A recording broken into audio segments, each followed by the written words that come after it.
안녕하세요. 미래를 설계하라. 경제잡학사전의 설레임입니다. 오늘은 문민지, 염지원, 최한솔 아나운서와 함께합니다. 안녕하세요. 안녕하세요. 안녕하세요. 네, 간밤에 미국 증시는 주요 기술주들의 강세에 힘입어 나흘째 상승 흐름을 이어갔습니다. 최근 확인된 경제 지표들이 견조했던 만큼 금번 실적 시즌에 대한 기대감도 한층 더 고조되고 있는데요. 다만 전일과 마찬가지로 산적해어 있는 정책 불확실성과 빅테크 기업들의 실적 발표, 그리고 1월 FOMC 회의를 앞둔 탓에 상승폭은 다소 제한됐습니다.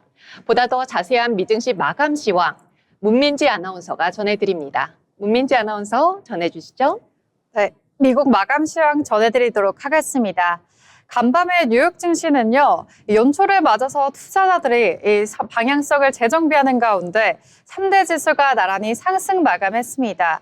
대형 이벤트를 앞두고 관망 심리가 우세했지만 지수 하단에 대한 신뢰가 유지되면서 전반적인 조정 속에서 완만한 상승 흐름이 이어졌습니다. 아무래도 이번 장의 핵심 키워드는요, 추격 매수 자제 그리고 선별적 접근이었습니다. 연준의 금리 인하 시점에 대한 기대는 여전히 남아있지만 연초부터 주가가 빠르게 올라갔던 만큼 이제 시장은 단번에 추가 상승을 베팅하기보다는 포지션을 점검하고 업종별로는 이 무게중심을 옮겨가는 모습을 보였습니다. 이 과정에서 최근까지 시장을 주도했던 기술주는요, 단기 차익 실현 압력 속에서 숨 고르기에 들어간 모습을 보였고요. 헬스케어와 산업재, 그리고 이제 일부 필수 소비재 업종 쪽으로 수급이 분산되는 흐름이 나타났습니다. 특히 연초 실적 시즌을 앞두고 실적 가시성이 높은 업종과 그리고 경기 변동성이 덜 민감한 종목군이 동시에 부각되는 모습이었습니다. 여기에 더해서 최근에 미 국채 금리가 급격히 튀지 않고 있죠. 안정적인 흐름을 보여주고 있다는 점도 증시 하단을 단단하게 지켜주는 요인이었습니다. 다만 투자자들은 지금 가격을 더 쫓아가도 되는가 보다 어디에서 조정이 나올지가 함께 고민되는 모습이었고요. 그만큼 지수 상승에도 불구하고 체감상 혼조에 가까웠다라는 평가가 이뤄지고 있습니다. 다음으로 지수별로 살펴보겠습니다. 다우지수는 산업재와 전통 경기민감주 강세에 힘입어서 0.64% 상승하며 49,412선에 거래를 마쳤고요. 나스닥 지수는 대형 기술주의 등락이 엇갈리면서 0.43% 상승한 23,601선에 거래를 마쳤습니다. S&P 500 지수 역시 0.5% 상승하며 사상 최고치 부근의 흐름을 이어갔습니다. 이어서 히트맵 통해서 시장 내부 시장 함께 보도록 하겠습니다. 오늘 뉴욕 증시는요, 지수 자체는 상승 마감했지만 히트맵을 보시면 초록과 빨강이 이렇게 뚜렷하게 섞이면서 업종별과 종목별 온도차가 뚜렷했던 하루였습니다. 먼저 기술주 흐름 함께 보도록 하겠습니다. 대형 기술주 가운데서도 일관된 방향성보다는요, 개별적인 종목별 흐름이 나타났습니다. 마이크로소프트는 클라우드와 AI 기대감이 이어지면서 소폭 플러스권 상승하는 모습을 보여줬고요. 아무래도 눈에 띄는 것은 애플이 되겠죠. 애플의 시가총액 상위 종목 가운데 가장 크게 눈에 띄고 있는데요. 기술주 내에서도 상당한 안정적인 흐름 이어가면서 2.97% 상승하며 초록불을 켜내며 마감했습니다. 반면 아마존은 약보합권에 머물렀고요. 메타는 상승하는 모습을 보였지만 빅테크 전반이 끌고 가는 시장은 아니었습니다. 즉 오늘 기술주는요, 빅테크 랠리라기보다는 종목별 선별 매수 흐름으로 해석을 할 수가 있겠습니다. 반도체 업종을 보면요, 이 같은 차별화 흐름이 더욱 뚜렷하게 나타나고 있습니다. 엔비디아는 최근 급등 랠리 속에서 숨 고르기 모습에 들어가면서 보합권 가까운 약세 흐름을 보여줬고요. 그다음에 마이크론과 AMD 같은 경우 차익 실현 매물이 출현되면서 상대적으로 큰 폭의 조정이 나와줬습니다. 반면 브로드컴은 AI 인프라 관련 기대가 이어지면서 플러스권 흐름을 유지해줬고요. 이처럼 오늘 반도체 업종은 업종 전체가 움직이기보다는 실적 가시성과 수급에 따라서 선별적인 모습이 나와줬다라고 보시면 될 것 같습니다. 소비 관련 업종으로 넘어가 보겠습니다. 이미 소비재 섹터에서는요, 테슬라가 비교적 큰 폭으로 하락하면서 3%대 하락하며 빨간불을 켜졌죠. 섹터 전반에 부담으로 작용을 했습니다. 반면 필수 소비재 쪽에서는요, 월마트 그리고 코스트코 등 대형 유통주들 쪽으로 상대적으로 안정적인 흐름을 보여줬습니다. 그래서 경기 방어적인 성격이 다시 한번 부각이 되졌고요. 헬스케어 업종에서는 대형 제약주들이 비교적 안정적인 모습을 불러왔습니다. 일라이릴리와 존슨앤존슨 등 대표적인 방어주 성격의 종목들이 플러스권을 유지하면서 시장 하단을 단단하게 지지해주는 역할을 해줬습니다. 금융주는 혼조 양상을 이어왔는데요. JP모건 등의 대형 일부 은행주는 뚜렷한 방향성을 잡지 못한 채 등락을 보였지만 버크셔 해서웨이 같은 경우 방어적인 자금 유입 속에서 비교적 안정적인 흐름을 이어갔습니다. 종합해보면 오늘 뉴욕 증시는요, 연초를 맞아서 방향성을 탐색하는 모습 속에서 기술주와 반도체는 선별적인 웃음을 보이면서 지수는 올랐지만 결국 체감은 혼조세로 느끼면서 정리할 수가 있겠습니다. 지금과 같은 지수 상태에서는 이 추격 매수보다는 다소 좀 지켜보면서 우리가 선별적인 덱을 할 필요가 있겠습니다. 네, 다음으로 제가 글로벌 뉴스 전해드리겠습니다. 미국 증시는 AI 관련주를 중심으로 강세를 이어가고 있지만 시장은 점차 실적 눈높이와 부담과 밸류에이션 논쟁에 더 많은 시선을 두고 있습니다. 최근 대형주들의 주가는 AI 투자 확대 기대를 선반영하며 빠르게 성장해 왔는데요. 이제 시장의 관심은 이 같은 기대, 그러니까 실적이 얼마나 뒷받침될 수 있는지 옮겨가고 있습니다. 특히 AI 관련 투자가 중장기 성장 동력으로는 긍정적이지만 단기적으로는 비용 부담으로 작용할 수 있다는 점에 있어서 기업들의 마진과 그리고 현금 흐름을 점검해야 된다는 신중론도 함께 나와주고 있습니다. 시장에서는 AI 성장 스토리는 여전히 유효하다라는 공감 속에서 향후 주가 흐름은 실적 발표를 통해 종목별로 옥석 가리기 국면에 접어들 것으로 보여지고 있습니다. 이어서 두 번째 뉴스 함께 살펴보도록 하겠습니다. 미국 국채금리가 다시 반등하면서 증시는 금리와의 미묘한 줄다리기 국면에 접어들고 있습니다. 최근 발표된 경제 지표들은 경기 둔화 신호와 함께 그러니까 소비 흐름은 여전히 견조한 모습을 보여주면서 시장에서는 금리 인하에 대한 기대가 다시 한번 조정되고 있는 모습입니다. 국제금리 상승은요, 성장주, 기술주, 부담 요인으로 작용하는 반면 금융주와 일부 가치주에는 상대적인 모습이 나와주고 있습니다. 전문가들은 단기간의 증시가 금리 하락을 좀 선반영한 결과다라고 보여주면서 고금리 환경보다는 좀 길어질 수 있겠다라는 우려 속에서 이제는 변동성에 이어갈 수 있다라고 주목을 하고 있습니다. 마지막 뉴스 살펴보도록 하겠습니다. 미국 소비 흐름에서 점진적인 둔화 신호가 포착되면서 경기 연착륙 가능성에 대한 논의가 이어지고 있습니다. 최근 소매 판매와 소비 관련 지표들은 급격한 위축 국면은 아니지만 아무래도 고금리 환경이 가계 소비에 서서히 영향을 미치고 있다라는 분석입니다. 이에 따라 시장에서는요, 미국 경제가 침체적으로 진입하기보다는 완만한 둔화 국면을 거치는 연착륙 시나리오에 무게를 두고 있는 모습입니다.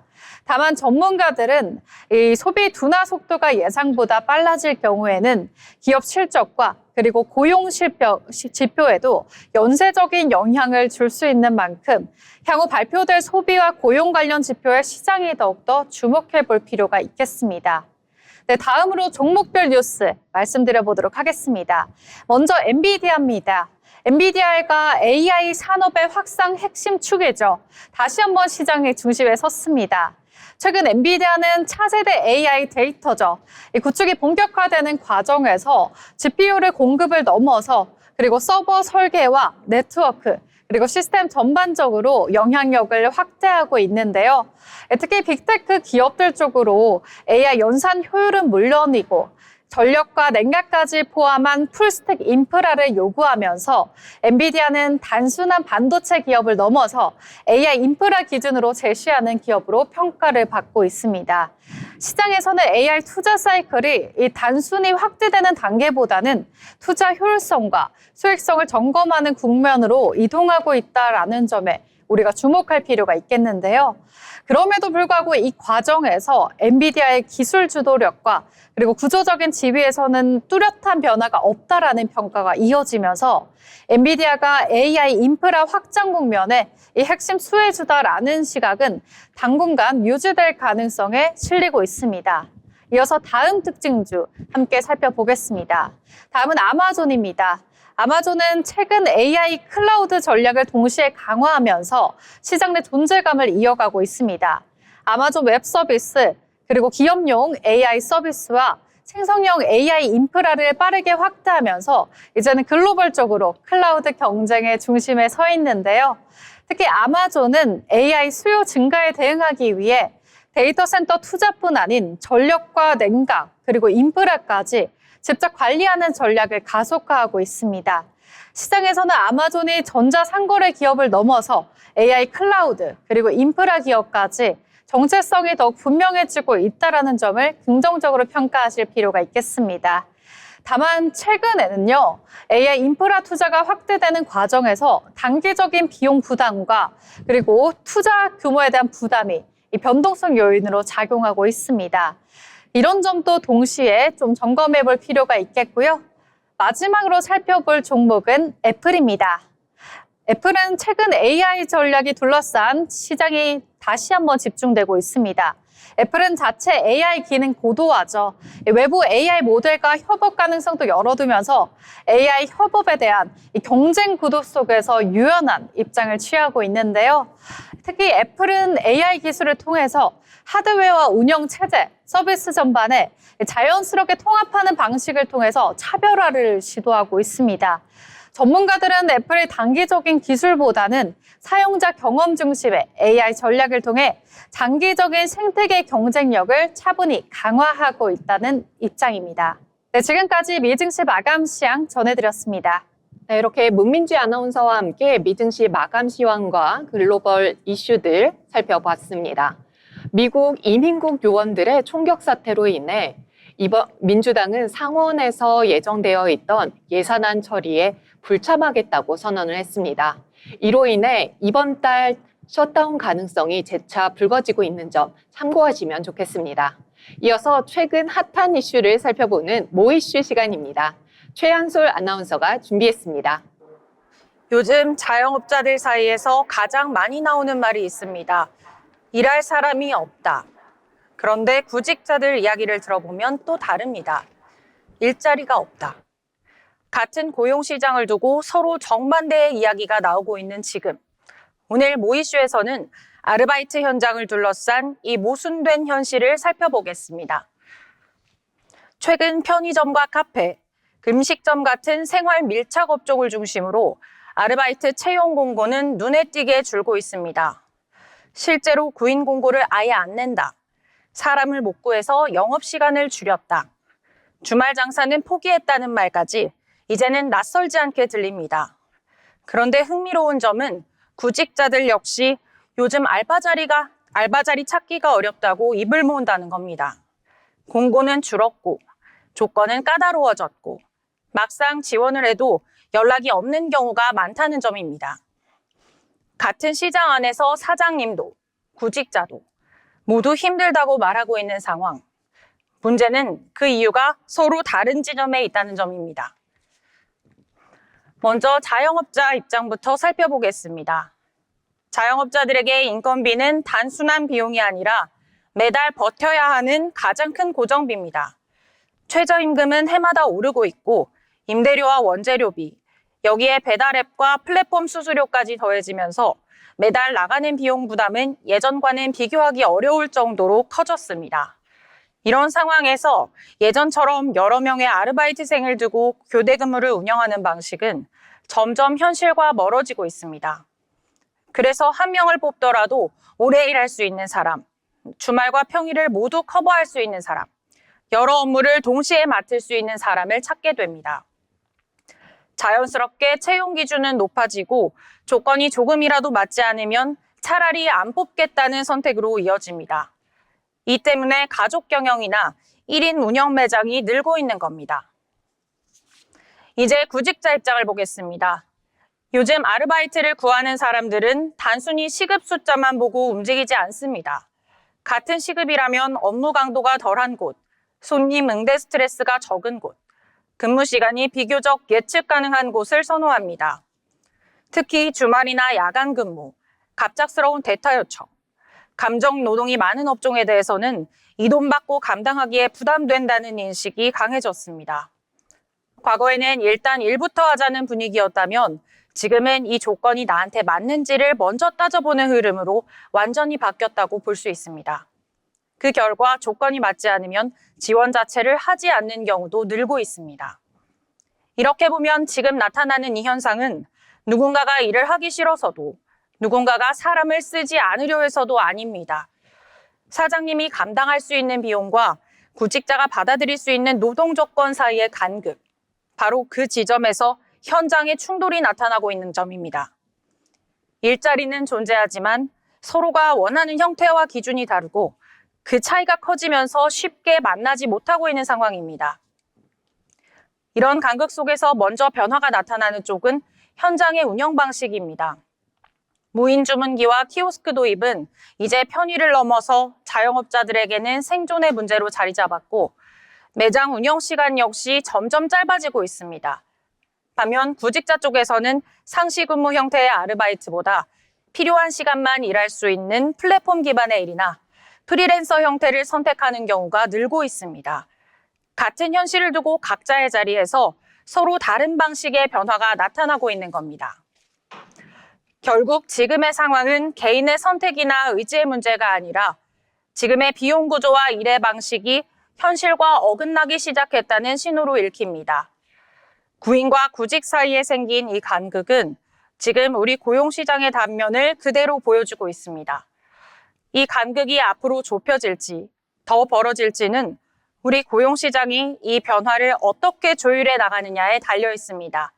지금까지 모이주였습니다. 네, 고용주와 그리고 노동자 이 사이의 간극, 온도차가 조금 명확하게 갈리는 것 같은데요. 좀 더 지혜롭게 이 간극을 메꿀 수 있는 방안을 생각해야겠습니다. 이어서 우리 시장에 영향을 주는 경제 소식들을 알아보는 뉴스 브리핑 시간입니다. 염지연 아나운서가 준비했습니다. 염지연 아나운서 전해주시죠. 네, 오늘의 뉴스 소식 전해드립니다. 코스피에 이어서 코스닥도 달리고 있습니다. 어제 코스닥 지수가 4년 만에 1000선을 넘어섰습니다. 2022년 1월 이후 처음 1000포인트를 넘겼고 2000년 9월 1074포인트 이후 25년 만에 최고치였습니다. 매수 호가를 5분간 멈추는 사이드카가 발동되기도 했는데요. 모험 자본에 각종 혜택을 주는 정책이 주목을 받으며 코스닥이 아픈 손가락에서 벗어날 거란 기대감이 커지고 있습니다. 다만 연일 사상 최고치인 코스피와 달리 코스닥은 1996년 7월 시초가인 1000포인트를 이제서야 회복했습니다. 아직 갈 길이 한참인 셈인데요. 금값도 가파른 상승세를 보이고 있습니다. 금 현물 가격은 국제표준인 런던 거래소 기준 온스당 4,900달러를 넘겼고 뉴욕 거래소 선물 가격은 한때 5,000달러를 처음으로 돌파했습니다. 보완율이 겹치며 국내 금값이 유독 비싸지만 금 수요는 여전히 꺾이지 않고 있습니다. 자체 제작 골드바를 파는 은행은 재고가 없어 판매를 멈췄다가 최근 2달여 만에 다시 제작했는데 준비한 물량 150kg이 하루 만에 완판됐습니다. 다음 뉴스입니다. 한국 주식값이 급등하면서 국민연금 자산 중에 국내 주식 비중이 크게 늘어났습니다. 이 때문에 국민연금이 주식을 내다 팔 거란 우려가 있었는데 국내 주식을 좀 더 많이 보유할 수 있도록 방침이 바뀐 건데요. 국민연금의 국내 주식 투자 규모는 지난해 말 255조 원으로 전체 자산의 17.9%에 달합니다. 올해 목표 비중인 14.4%를 이미 훌쩍 넘긴 겁니다. 국내 연금이 목표 비중을 맞추려고 주식을 기계적으로 팔 수 있다는 우려가 나온 가운데 보건복지부가 올해 첫 기금운용위원회를 열었습니다. 기금위는 국내 주식 목표 기준을 기존 14.4%에서 14.9%로 0.5%포인트 높이기로 했습니다. 반대로 해외 주식 비중은 1.7%포인트 줄였습니다. 연금이 국내 주식을 더 많이 안정적으로 보유할 수 있게 된 겁니다. 국내 증시엔 호재지만 자산 배분 원칙을 훼손했다는 비판도 나오고 있습니다. 기금 운용 계획을 변경해 자산별 비중을 조정한 건 글로벌 금융위기가 있었던 2008년과 2009년 두 번뿐이었습니다. 이어서 다음 뉴스입니다. 다주택자 양도소득세 중과를 오늘 5월부터 시행하겠다고 공식화한 이재명 대통령이 시행일 직전 계약분까지는 중과세를 유예해주는 것을 검토하겠다고 밝혔습니다. 다주택자 양도소득세 중과제에 따르면 기본세율은 6에서 45%이지만 2주택자면 20포인트, 3주택자면 30포인트가 가산됩니다. 지방소득세를 포함하면 최고 세율이 82.5%에 달합니다. 시세 차익이 있다고 해도 대부분 세금으로 내야 합니다. 윤석열 정부는 부동산 시장 활성화를 이유로 이 제도의 유예를 매년 연장시켰습니다. 하지만 이재명 대통령은 지난 23일에 이어 재연장을 하도록 법을 또 개정할 것이라고 생각한다면 오산이라며 오는 5월 시행을 다시 한번 공식화했습니다. 다만 제도 유예 종료일인 5월 9일 계약분까지는 중과세를 유예하는 것을 검토하겠다고 밝혔습니다.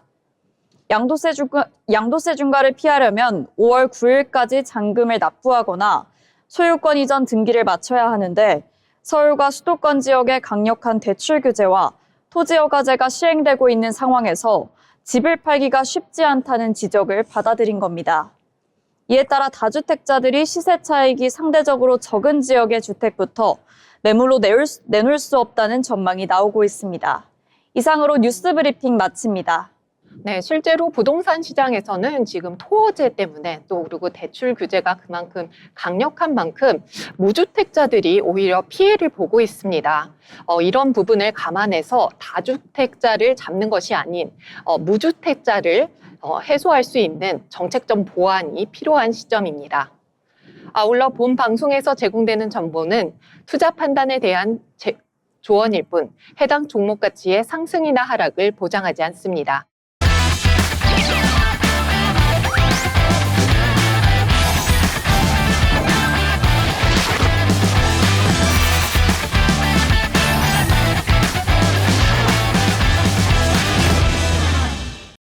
네, 이번 시간은 투자의 고수가 되고 싶은 아나운서들이 모여서 경제와 주식과 관련된 이야기를 나누는 돈의 맛 시간입니다. 오늘 트럼프 대통령의 관세 인상 발언으로 인해서 코스피와 코스닥 모두 약세로 출발을 했는데요. 하지만 기관과 외국인의 매수세에 힘입어 장중 빨간불을 켜면서 강세로 마무리했습니다. 보다 더 자세한 내용 최한소 아나운서가 전해드립니다. 오늘 국내 증시는 코스피와 코스닥 모두 상승 마감했지만 상승 탄력에는 차이를 보였습니다. 자세한 지수 상황 살펴보겠습니다. 코스피는 트럼프 대통령의 관세 인상 언급 등 외부 리스크 영향으로 하락 출발했지만 이후 반도체 등 대형주 강세 속에서 반등에 성공하며 전일 대비 135.26포인트, 2.73% 상승한 5,084.85포인트의 거래 마감했습니다. 코스닥은 1,000포인트 안착과 함께 견조한 상승 흐름을 이어갔습니다. 특히 기관 중심의 매수세가 강하게 유입되며 전일 대비 18.28포인트, 1.71% 상승한 1,082.59포인트의 장 마감했습니다. 다음은 수급 상황 살펴보겠습니다. 오늘 코스피 시장은 개인은 16,687억 원 매도 우위를 보였지만 외국인이 8,894억 원, 기관이 2,697억 원 동반 매수하며 지수 상승을 견인했습니다. 코스닥에서는 개인은 13,418억 원, 외국인 2,295억 원 순매수한 반면 기관은 16,744억 원 매수 우위를 보였습니다. 이어서 코스피 시장 시가총액 상위 종목 살펴보겠습니다. 오늘 반도체 대형주 강세가 코스피 지수 상승을 주도했습니다. 삼성전자 4.87% 상승한 15만 9,500원의 종가 형성했고요. SK하이닉스는 8.7% 상승한 80만 원에 거래 마쳤습니다. SK스퀘어도 반도체 업황 개선에 따른 지분가치 재평가 기대가 부각되며 7.26% 상승한 47만 3천 원에 거래 마감했습니다. 반면 오늘 현대차는 미국발 관세 인상 우려가 부각되며 0.81% 하락한 48만 8,500원에 거래 마쳤습니다. HD 현대중공업도 단기 급등 이후 차익 실현 물량이 나오며 약세를 보였는데요. 2.81% 하락한 58만 8천 원의 종가 형성했습니다. 다음은 코스닥 시장입니다. 오늘 바이오 제약 섹터는 기술 수출 기대와 업종 전체 재평가 심리가 겹치며 강한 흐름을 보였습니다. 삼천당 제약은 오늘 6.39포인트 급등했는데요. 특히 비만 치료제 관련 기대감이 개별 모멘텀으로 작용한 점도 투자 심리를 자극했습니다. 코오롱 티슈진도 4.69% 상승한 98,300원에 마감했고요. HLB도 5.23% 상승한 66,400원에 종가 형성했습니다. 에코프로는 2차 전지 소재 업종에 대한 투자 심리와 거래가 활발하게 유입되며 강세를 보였는데요. 6.07% 상승한 13만 8,100원에 종가 형성했습니다. 반면 레인보우 로보틱스는 단기 급등에 따른 차익 실현 매물이 출회되며 3.98% 하락한 65만 2천 원에 종가 형성했습니다. 지금까지 마감 시황 전해드렸습니다. 네, 이렇게 코스피와 코스닥 마감 시황 살펴봤습니다. 이어서 오늘 주목해야 될 특징주에 대해서 살펴봅니다. 먼저 문민지 아나운서가 준비했습니다. 문민지 아나운서, 어떤 종목 준비하셨을까요? 네, 이번에 소개해드릴 종목은 한전산업입니다. 한전산업은 이 정부의 전력 정책 이슈가 부각되면서 시장의 관심이 정말 크게 확대되며 강세 흐름을 보였습니다. 전일 김성환 기후에너지 환경부 장관은요, 제11차 전력수급 기본계획에 반영된 원자력 발전소 건설 계획을 계획대로 추진하겠다라고 밝히면서 전력 인프라 관련주에 대해 투자 심리가 한층 개선이 됐습니다. 이 한전산업은 국내 발전소 그리고 설비 운전과 연료 정비죠, 이 관리 서비스를 주력으로 하고 있는 기업입니다. 전력 산업과 직접 연계된 사업 구조를 보유하고 있다는 것이 특징이고요. 특히 원전 건설 운영이 정책 방향으로 확정되는 흐름 속에서 관련 서비스 수요 기대감이 단기적으로 부각되고 있는 모습입니다.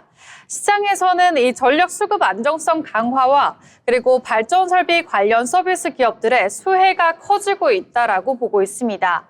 한전산업은 이 구조적으로 고성장주라기보다는 산업 정책의 변화와 전력 산업 사이클 회복 속에서 단계적인 테마성 모멘텀이 주가에 반영되고 있다라는 평가입니다.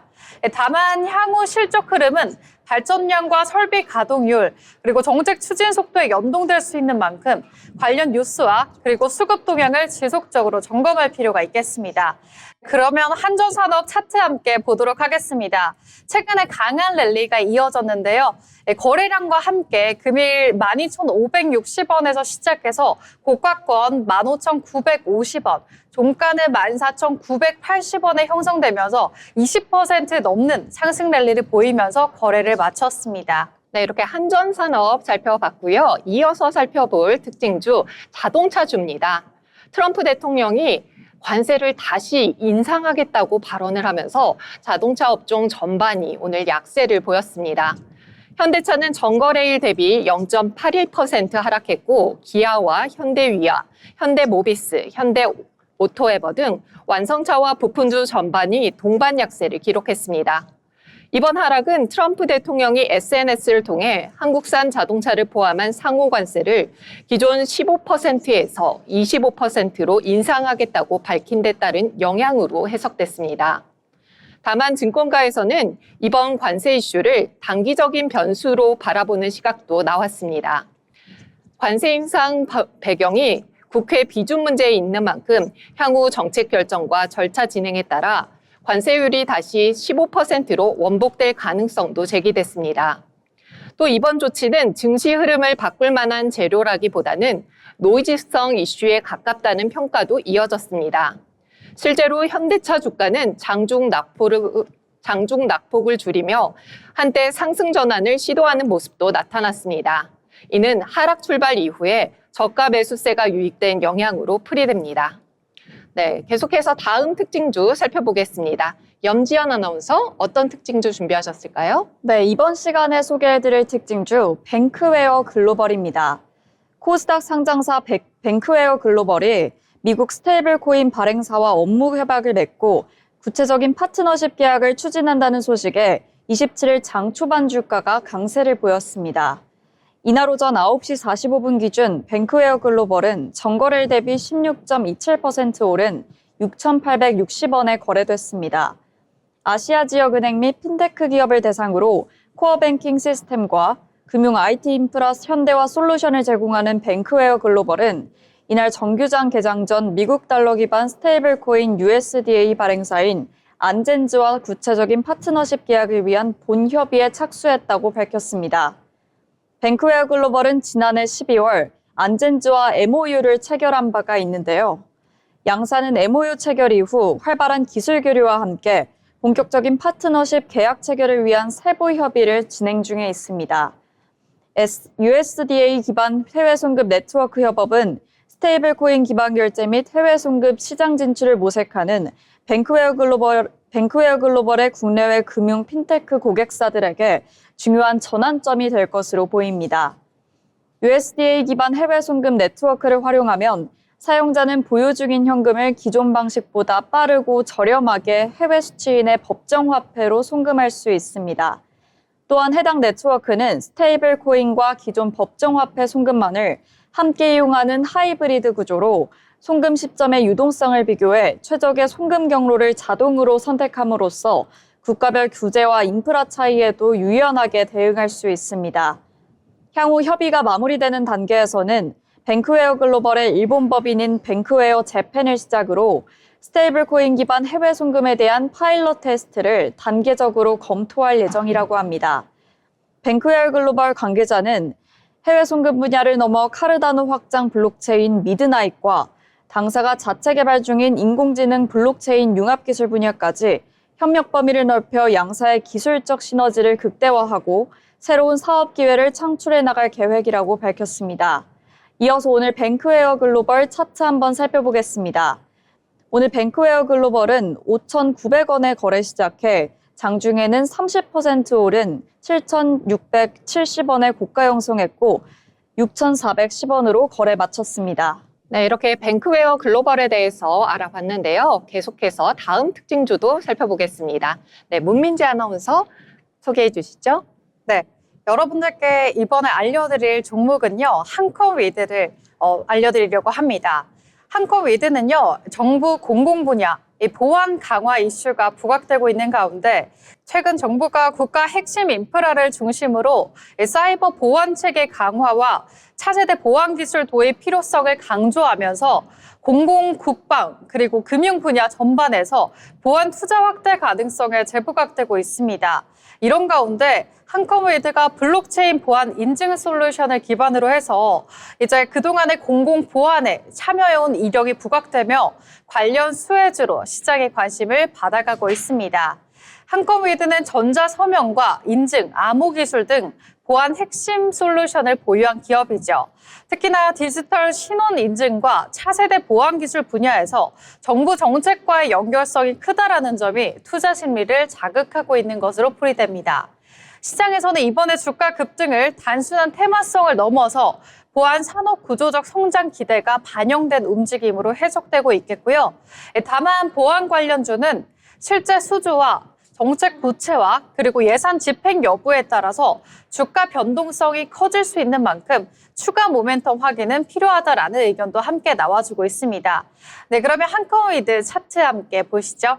네, 한컴위드 같은 경우에는 시가 4,865원대 시작해서 고가 6,330원, 이 상한가를 기록하며 강세로 거래를 마쳤습니다.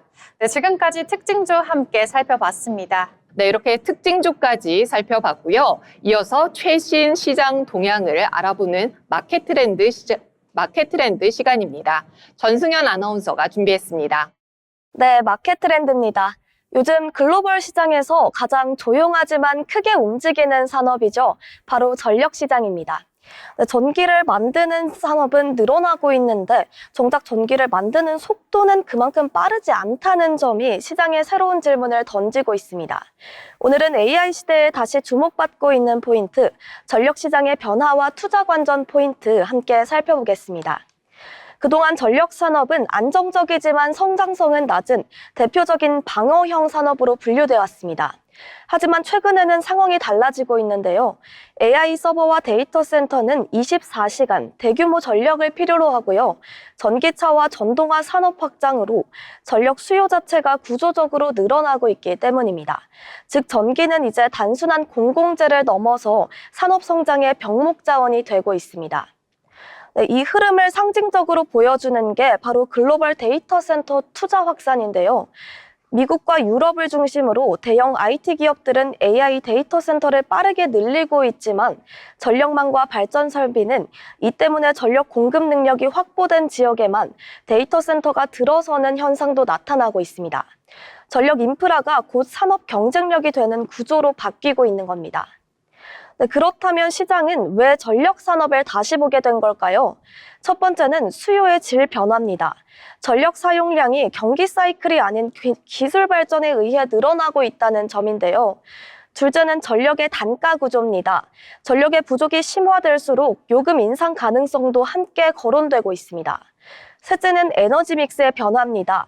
원전, 신재생, ESS 등 전력 공급의 방식이 다변화되면서 연관 산업 전반으로 기회가 확산되고 있습니다.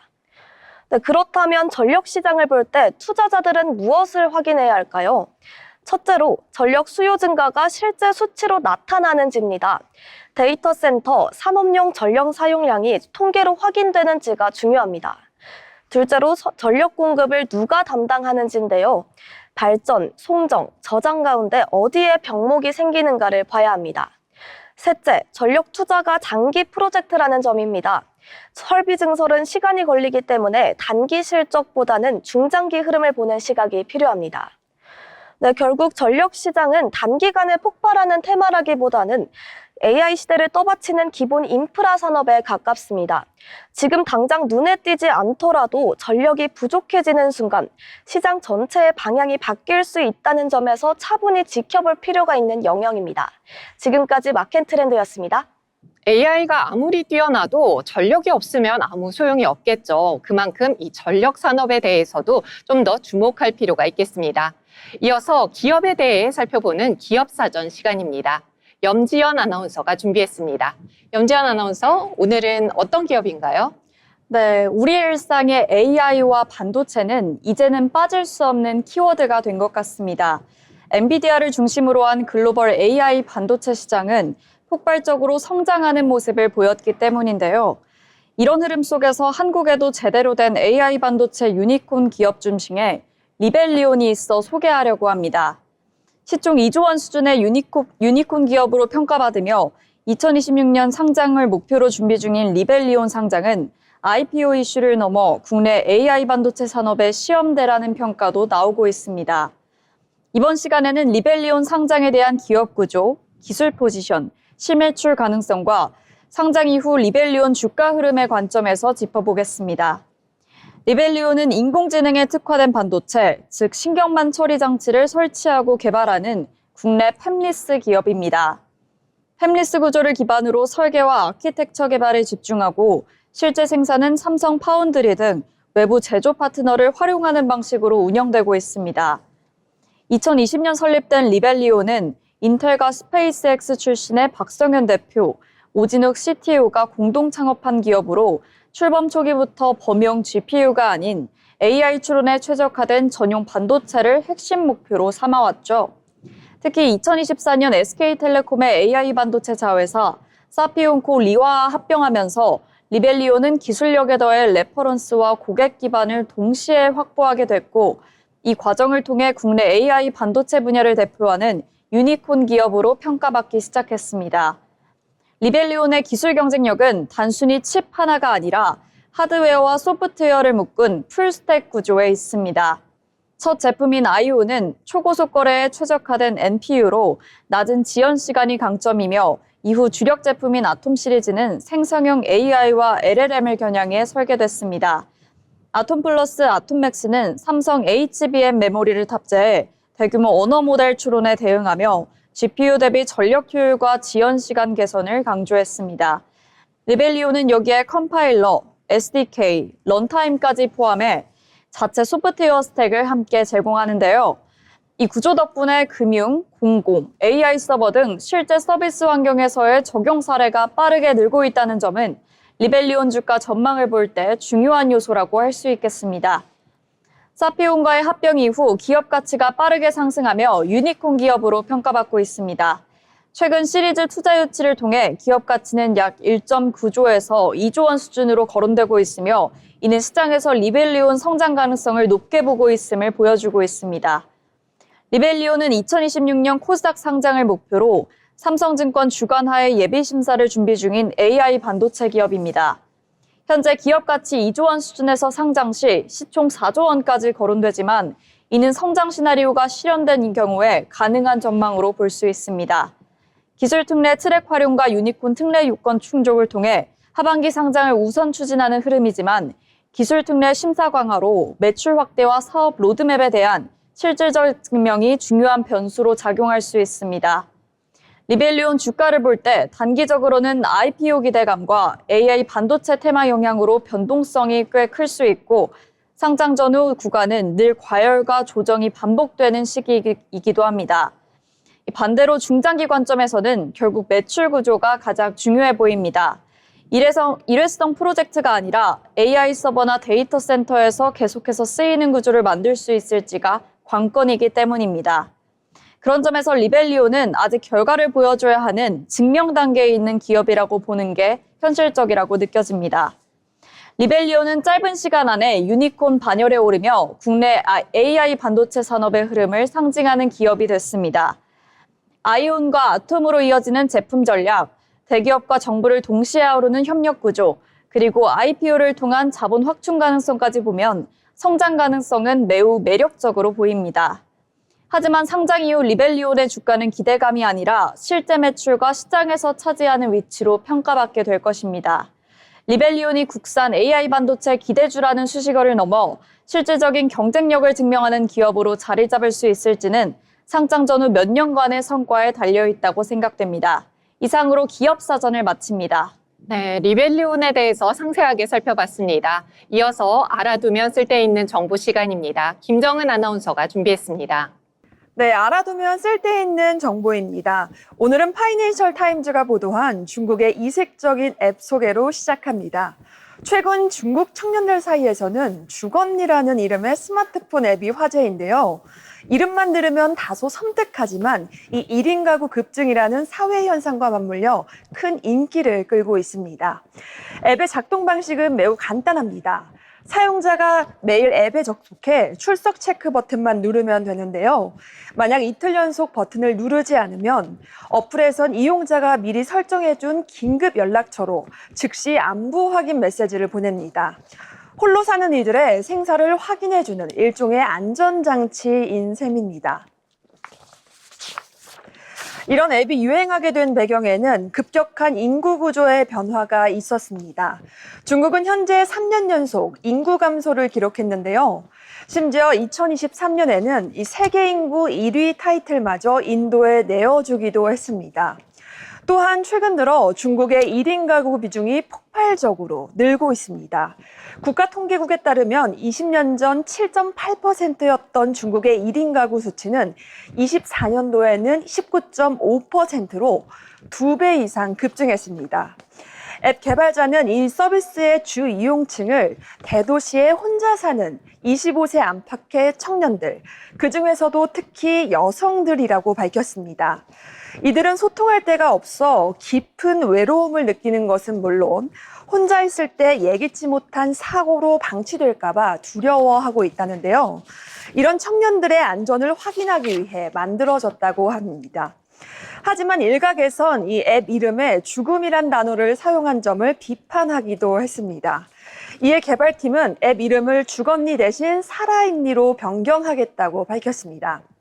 이렇듯 1인 가구 증가와 맞춰 발전하는 어플들, 또 우리의 안녕을 가족이 아닌 앱이 묻는 중국 청년들의 모습들은 오늘날 우리 사회가 얼마나 고독한지 보여주기도 합니다. 지금까지 알아두면 쓸데있는 정보였습니다. 네, 김정은 아나운서와 함께 알아두면 쓸데있는 정보에 대해서 살펴봤습니다. 아울러 본 방송에서 제공되는 정보는 투자 판단에 대한 조언일 뿐 해당 종목 가치의 상승이나 하락을 보장하지 않습니다.